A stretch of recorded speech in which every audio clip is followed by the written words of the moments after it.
Hey, it's better than 110. Thank you, got Jerry. that right, though.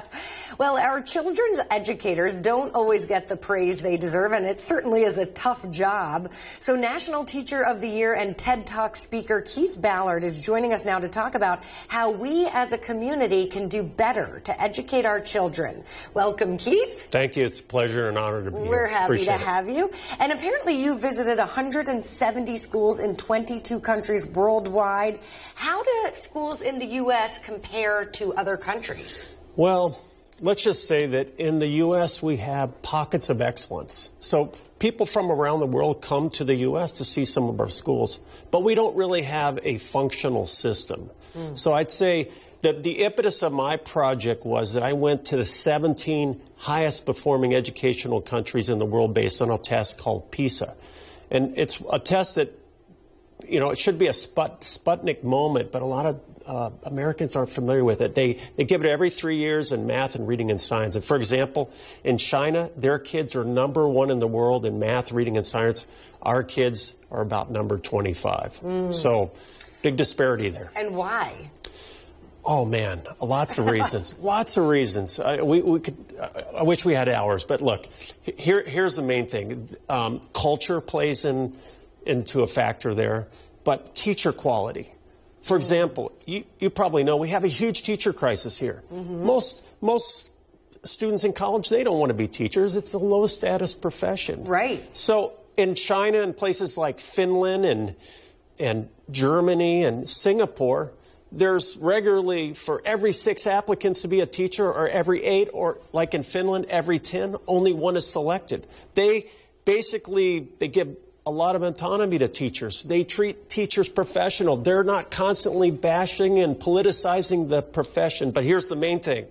They pay teachers starting at about the same wage as a starting engineer. Wow, So that's huge. You're talking about Yeah. financially, that teachers are not paid well here. Exactly. So that's a big problem. It's a huge problem. I'd say the other thing is career and technical education programs. You know, vocational education. Only about 1/3 of our students will get a bachelor's degree across all socioeconomic areas. So, for example, in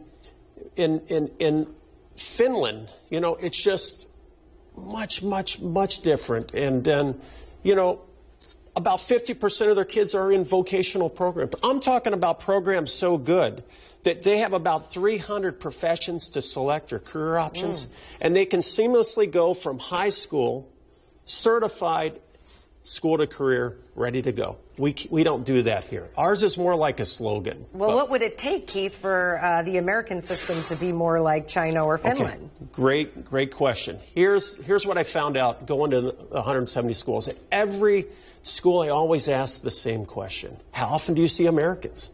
And the common answer was never. Only on 2 occasions had they ever seen like an American educator, administrator, teacher. But they'd seen tons from Asia, and specifically in China, they were being overrun and inundated. So our first and greatest problem, as I can see, is that we're not out in the world seeing what the best are doing and learning from there. We kind of invent and create our own systems, and no wonder the system's so screwed up. Is that kind of an arrogance that we think we do it best all the time? I think so. I think it is. And, you know, America's got to realize that it's not that our system now is just much worse. In fact, it's a little better than it used to be. But the problem is the world not only caught up, but they moved way ahead.